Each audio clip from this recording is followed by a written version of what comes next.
وی روژی گووندک لمال احمدی جاسو مزنی هوزا منطقان لکوچو بو. برازای وی بنیان یزاوا و بوکا وی روژی نظمی ندزانی اوه بیروریا وان یا خوش یا داوی با جکوچو. دیرانا داوتا وان دوباره نبو بلکو شینی دپی رهات. امی وگرن بحثی وی گووندا داویا کوچو. چند مهدر باز بون دما دنگ تقیان بسر گند کتی. دمجمیر دوی پشتینی شف بو بازیا 19 سالی بهتی. سی روژان پشتی وی تقیه ملیتان دولتا اسلامی داعش هاتن جم احمدی جاسو خواستن هر کس اولاخا بگوهرا. وان مهلتا دو روژان داوان هزرا بجاریان بکن. یان ببن مسلمان یان وی بین کشتن.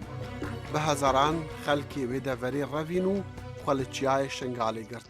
ل 15 مها 8 باخی برای بازی تلفون کرو خواست گشت مالبات ورن آواهیا خوندنگه خلکی گند گشت لیجویا بون.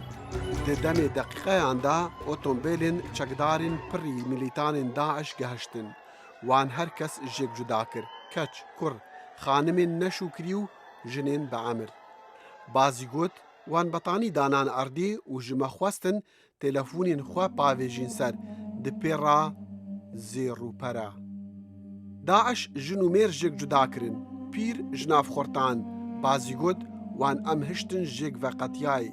لبیرا دایکا که ازدی تی دما وان جنین بناف عمر ده چوی برین. دنگ گلیان دو گوهی وی دمایا. هوارو قیرین. داعشک هات شیرک ده دست دابو. جنک جه پرسی کانی او همو پیرجن وی گوت ما کشتن و هنک جه سر جه کرن. بازی هوالین خواه نادیا، بشرا، نوری و صدان که چه دیدن. بیراورین کفنین روژن خوندنگه لبیراوی هاتن. او همان خوندنگه بو او دگل نادیا لپولاسی ببوین هوال. لما او نه دجورین خوندنی دا وان به هفرا یاری ببوکا شوشین خود کرد. دنگ پیکاپا که بازی جوان بیراوریان هشیار کرد. و دی پنجره را دید دما داعش هنک میر برین احمد جاسو بوان را بو دپی را دنگ تقی هاتو قیرین. دنگ تقی دگوهن وان قیزان دا دوباره دبو. نادیا جی لقاطی دوان بو. و دید داعش چند میر برنو گلا باران کرن. شش براین وی دنافوان دبو. دایکا بازی برازای وی لجم وی هشت دما راکی شاین وی او برین. هر او دقیقه بو بازی جارکا دی دایکا خوا ندید. دما داعش هاتین بازی نادیا و کچی دی ببن بازی دست خودانی سر برازای خوا گوت افکر منا. جاره یکی وان او جی کچین دی جدا کر. یکی جه خواست دگل وی زاروکی دناوجنان دا بمینه. بازی جبو دمکی کرد بشانس بو لور هشتن. وان نادیا و صدان کچی دی بپاسان جکوچو برناموسلی. از رزگاربویا جنوسایدا ایزدیامه نها پنابرم. از گندیگ بوم. جنشکی و جیانا من یا پردی خون و آزادی ویران بو. نادیا گوت نتوین اگرتی کالوی روژی وی چه بچاوی خودید. وی گوت چکدارین داعش همو میردان سر هف و در روژه که دا 700 جوانا کشتن. وان هشتی جنین به عمر جی جدا کرن و لسولاخی گلا باران کرن. دایکاوی دنافوان دبو. داعش زاروک برنا راهنانا جهادی. نادیا لنتوین اگرتی گوتا ریبرین جهانی چکدارین داعش کچو جنین گرتی بی ریس کرن دستی خود دا آویتوان و او بی رومت دکرن. او آواهی نادیا و 105 دی برینه پر بو. هزاران ازدین دی تیدبونو داعش او وکا دیاریان لگدگو هرتن. یکش چکداران خواست نادیا جخور را ببا. او جوی میره گری بلند بهتی و نخواست پی راه را. او بپحینان کد گیانه وی. پشتی چند دقیقیان زلامک دی هاد.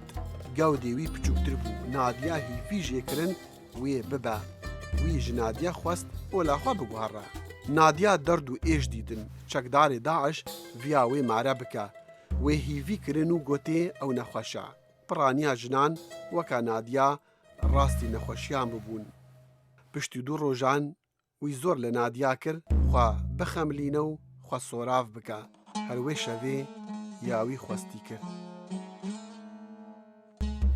نادیا خواست بڕەوە لێ نۆبەدارە ئەو گرت وێ شەوێ وی تێر نادیا قوتا و ئێشاند و کەنجێن وێژ بەرکردن خستە ژۆرە نۆبەدارە وانژی مەرەما خۆیان پیس بۆ وێ دەڕشت هەتا ئەو بێهوش بووی وان کەچان زانی ئەوێ لە بازارên کۆلەتیا سەکسی بێن کڕین و فرۆتن پرجاران وان کەچان خوان نەدشوشت هەتا چاوێ داعشان نەکەوە سەروان و وان نەکردن داکومنتەریە بناوێ فەرمانە هەفتێ و چارێ یا کۆچۆ وی ڕەفتاری تۆمار دکە مە دیمەنج وی داکیمنتەری هەنە توێ وێ بچەندێ بکڕی بتڤانگەکێ بەهایەوێ لەسەر جوانیاوێ دمینە چافشین جدانە بە $500 ئیرۆ بازارێ سەبیانە کەچێ نێزدی ئەوێ دوان ببە تەشریکێک هەیە یان نا من و فارۆق چنینن سەبیەک ئێزیتە دوێ هەرێ دوێ دەرحەقوێ دەرکەوی ئەگەر 15 ساڵی بە دوێ ئەزوێ ڕاست و چەپ بکەم و ددانên wê bibînim mazê çi jê bikim eger ew bêdidan bû wê gul le baran bike birazayê bazî ku li wan rojan wek kurê wê bû demek kurt alîkar bû di pêra ew digel 20 keçên dî birin Tellafar evca digel birazayê wê 3 salî birine Raqqa li Sûriyê ew li Helebê hat firotin bazî 2 caran hewla revê da carekî ew ji malê reviya û li bajarê Helebê dergeha qota jinek derket bazî çîroka xwe jê re vegêra û xwe havê bextê wê ew jin bi mêrê xwe re axift û bazî di mal deheşt heta mêrê wê geheştî bextê xirab ew mêr hevalê Daeş bû wî gazî wî zelamî kir yê ku bazî ji cem reviyayî ew rastî lêdan eşkence û tehdaya siksî bûwe ve Rojnameya New York Times li ser jiyana keçekadî nivîsand Lemiya Beşar 4 caran hewlar revê da berî ku cara dawî li mehasê avdarê xwe rizgar bike wê carî mînek pêve teqî wê teqînê çavê rastî Lemiya kor kir pîstê wê şewtan lê heta bi çavekî û bi ser û çavên şewat ew xwe xwedî bextê spî naz dike Lemiya di xema xuşka xwe ya 9 salî meyade de ye ku hêşta li cem Daeş girtiye meyade wênekî xwe ji kes û karên xwe reşand ew li jêr alaya Daeşê bû Macleans saytekî Toronto li Kanadaya çîrokên çend keçên dî rîport dike Emîr Husên keçeka êziya 14 salî tatoya li ser destê xwe yê çepî daniye xwedîyo kesên min vegerîne wê medaliyek xistiye stoyê xwe wê neyê birayê wê mezin li ser e wê divê birayê wê mezin tim nêzîkî dilê wê be rojekê zor li Buşraya 15 salî û keçên dî hatkirin heta xwe bişon wan zanî teeda û zor dipêretê keçekê di ser şoyê de reha destê xwe birî û dawî bi jiyana xwe anî Buşra dibêje bi tinê ew dikare çîroka xwe vegêre nepitir PRI kampanyeka mîdyaya serbixwe ye çîroka canî nivîsandiye wê heta roja ênî xwe girt hemû zelam çûne mizgeftê wê xwe bi ebayekê reş pêça û di deriyê vekirî re vedizî Nadia bazî û çendên dî şiyan bi reviniyan jî bê ku bizanin rizgarkerên wan ew kirîn û rizgar bûne trajîdî her roj diqewmin Nesrîna ku 3 salan di destê Daeş de dinalî û dibû arman cazê de gaviyan di êrişeka firokan de li Mosulê hat kuştin li roja nehî meha tîrmehê bi tinê rojekê berî rizgarkirina Mosulê bazî Nesrîn dît li daweta binyan û nezmê dîlan dikir وی و کچندی لوی روژه دیلان و گووند کرد. بازی گود زاوای وی روژه بنیان نلو کوچو بو دما چکدارین داعش لسی ماه هشت باخا 2014 گندی وان گرتی او جمرنی رزگار بو.